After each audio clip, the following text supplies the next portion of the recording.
በስመ አብ ወወልድ ወመንፈስ ቅዱስ አሃዱ አምላክ አሜን።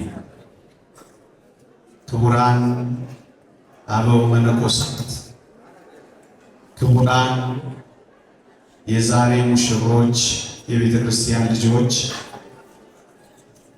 የተወደዳችሁ የእግዚአብሔር ቤተሰቦች፣ የእመቤታችን የቅድስት ድንግል ማርያም የአስራት ልጆች፣ የቅዱሳን ወዳጆች እንደምን ዋላችሁ? እንደምን ሰነበታችሁ? እንዲህ ያለ ጋብቻ እግዚአብሔር ያለበት፣ ጽድቅ የሚገኝበት፣ ቅድስና የሚታፈስበት እንዲህ ያለ ጋብቻ ሰማያዊ ጋብቻ ነው። ወገኖቼ እንዲህ አይነት ጋብቻ የሚጀመረው በተለይ ወጣቶች በጣም ይጠቅማቸዋል። ጓደኞቻችን ስላገቡ፣ እድሜያችን ስላለፈ፣ ቤተሰቦቻችን ጫና ስላሳደሩብን፣ ብቸኝነት ስለተሰማን፣ የበታችነት ስሜት ስላጠቃን የምንገባበት ህይወት አይደለም። ይሄ ህይወት የዚህ ህይወት ዓላማ ጽድቅን መፈጸም። ደግሞአለሁ።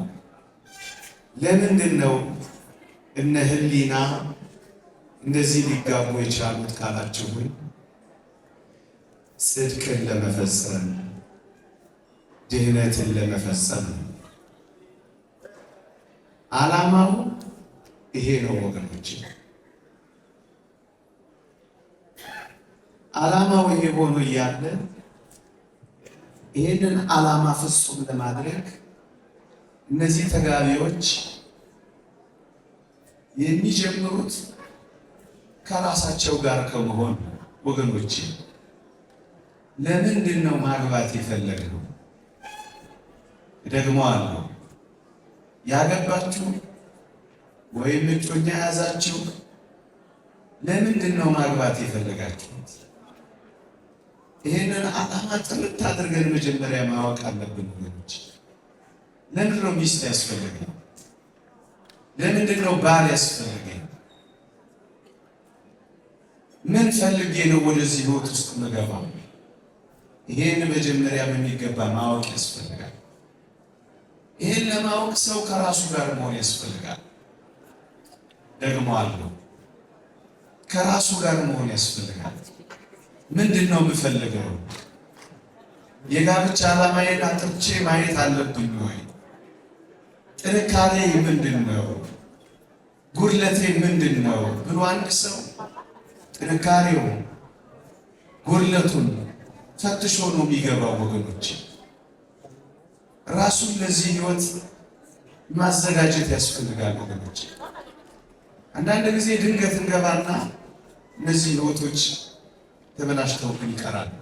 ስለዚህ የመጀመሪያው ሰው ከራሱ ጋር መሆን አለበት። ከራሱ ጋር ያልሆነ ሰው ለምርጫ ይቸገራል። ከራሱ ጋር ያልሆነ ሰው ውሳኔ መወሰን ያቅተዋል። ከራሱ ጋር ያልታረቀ ሰው ይህንን ህይወት በቅጡ ማስተናገድ ይሳነዋል። አንደኛው ከራሱ ጋር መሆን አለበት ወገኖች። ሁለተኛው ከእግዚአብሔር ጋር መሆን አለበት ወገኖች። በእርግጠኝነት አንድ ሁለት መነጋገር እንችላለን። የእግዚአብሔር ቃል እንዲህ ይላል፣ ሀብትና ባለጠግነት ከአባት ከእናት ይወረሳል፣ አስተዋይ ሚስት ግን ከእግዚአብሔር ዘንድ ናት ይላል። ሚስት፣ ባል የእግዚአብሔር ስጦታዎች ናቸው ወገኖች። ስለዚህ ሰው ከእግዚአብሔር ለመቀበል ለእግዚአብሔር የቀረበ ህይወት ሊኖረው ይገባል። እውነተኛ ጸጋ የሚገኘው ከእግዚአብሔር ከሆነ ይህንን ጸጋ ለመቀበል ደግሞ መንፈሳዊ ሕይወትን ማወቅና መለማመድ አለበት። እውነት እንነጋገር ከተባለ የፈረሱ ባለትዳሮች የምናየው፣ እውነት እንነጋገር ከተባለ የጎሰቆሉ ባለትዳሮች የምናየው፣ እውነት እንነጋገር ከተባለ ጎዳና ላይ የሚወጡ ሕፃናት የሚበዙት፣ እውነት እንነጋገር ከተባለ መረን የወጣ የኃጢአት ግንኙነት የሚበዛው ለምንድን ነው ካላችሁ፣ ሰው ከእግዚአብሔር ጋር መሆን ስላቃተው። ሰው ከእግዚአብሔር ጋር ሲሆን ከማን ጋር መሆን እንዳለበት ያውቃል፣ ይገለጥለታል።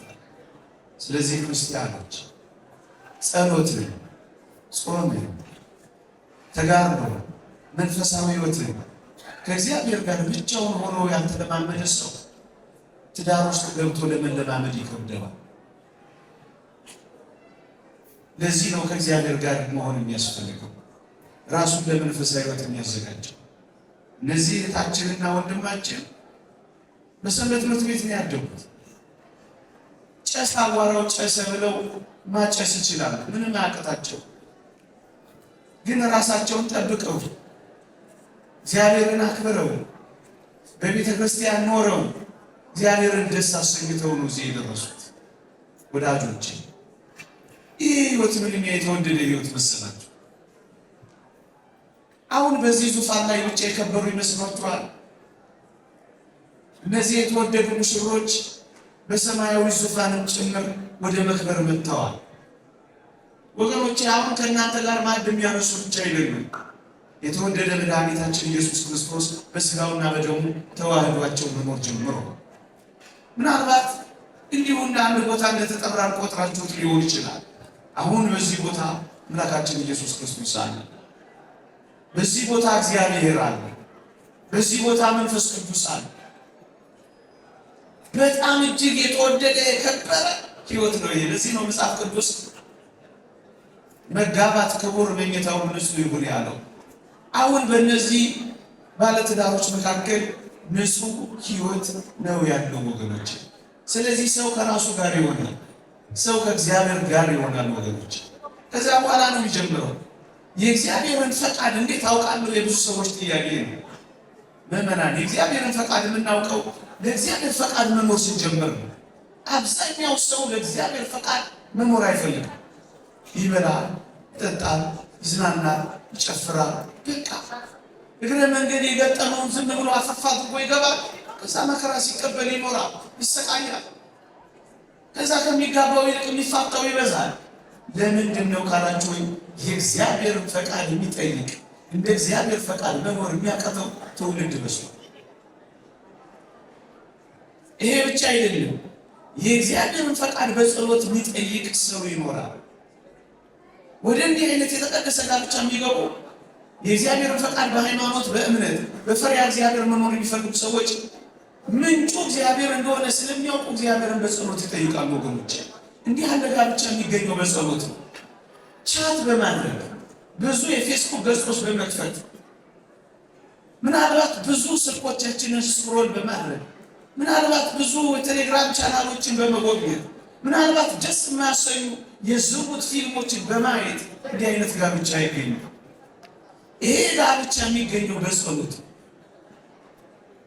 እግዚአብሔርን አክብራችሁት በጸሎት የትዳር አጋር እንዲሰጣችሁ ከለመናችሁት እግዚአብሔርን ምርጥ የትዳር አጋር በመስጠት ያከብራችኋል። ወጣቶች ደግሞ ይህ ብቻ አይደለም፣ የካህን ምክር አለው። ንስሐ አባት አላቸው፣ የሚገስጻቸው የሚመክራቸው እረኛ አላቸው። ካህንና ጳጳስ አላቸው።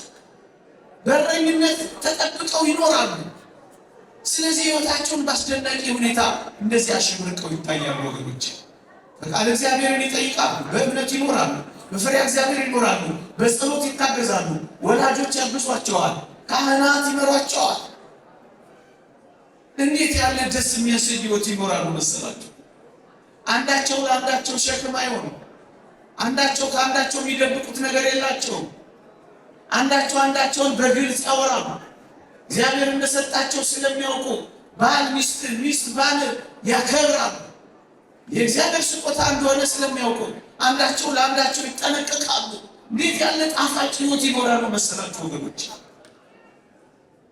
የእግዚአብሔር ጸጋ እንደሆነ ስለሚያውቁ ሕሊና የተወደደ ባሏን ወንድሟ አካውንቱን አይደለም የምታየው፣ አካውንቱን ወይም የገንዘቡን ብዛት አይደለም የምታየው፣ የእግዚአብሔርን ጸጋ ነው የምታየው። የቁመት መለሎነት ወይም የአፍንጫ ሰንቃቃነት ወይም ደግሞ ደመ ግቡነት ወይም የወገብ ልኬት፣ እነዚህ ሁሉ በእግዚአብሔር ቤት ውስጥ ቦታ የላቸውም ወገኖች።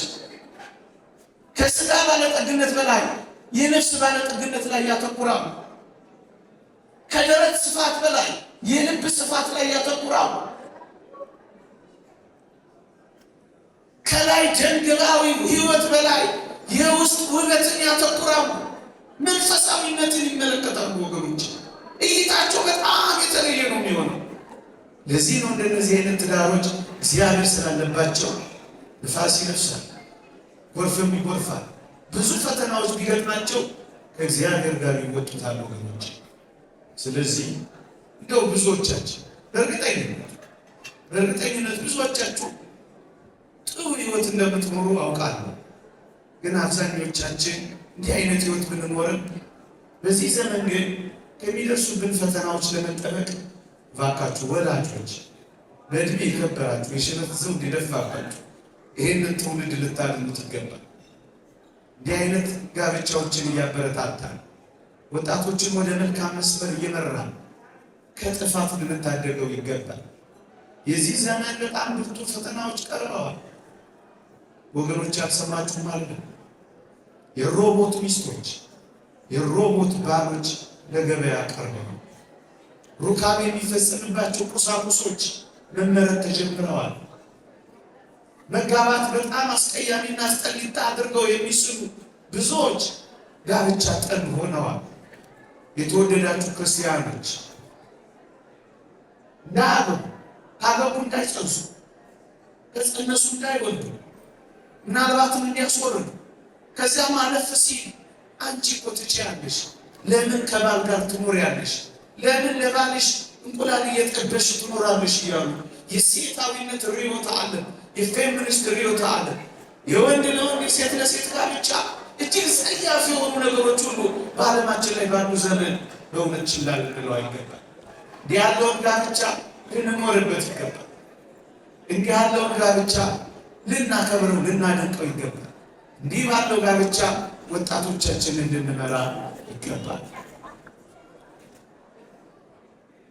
እነሱን ያስጀመረ አምላክ በፈተናዎች፣ በመከራዎች፣ በወጀቦች፣ በአውሎ ነፋሶቻቸው መካከል እግዚአብሔር እንዲያሳልፋቸው ቅዱስ ፈቃዱ ይሆንልን።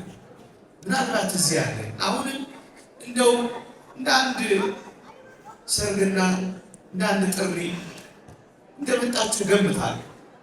ለማስተማርም ቦታው እንደማይመች፣ ለመማርም ዝግጁ እንዳልሆናችሁ፣ ሁኔታው እንደማይፈቅድ አውቃለሁ።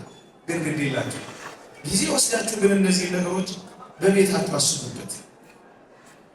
የቴሌቪዥን መስኮቶቻችሁን ገርበብ አድርጋችሁ ዘግታችሁ ወደ እግዚአብሔር መመለስ ጉዞ ብትጀምሩ ጥሩ ነው። በተለይ ወጣቶች ሰከን ብላችሁ እነዚህን ጉዳዮች ልታስቡባቸው መልካም ነው። ይህ የጽድቅ ሕይወት ነው። ይህ የቅድስና ሕይወት ነው። ይህ እግዚአብሔርን የማግኛ ሕይወት ነው። ይቆየን፣ ያስፈጽምልን። እኛንም በሃይማኖት በምግባር ያጽናን። አሜን።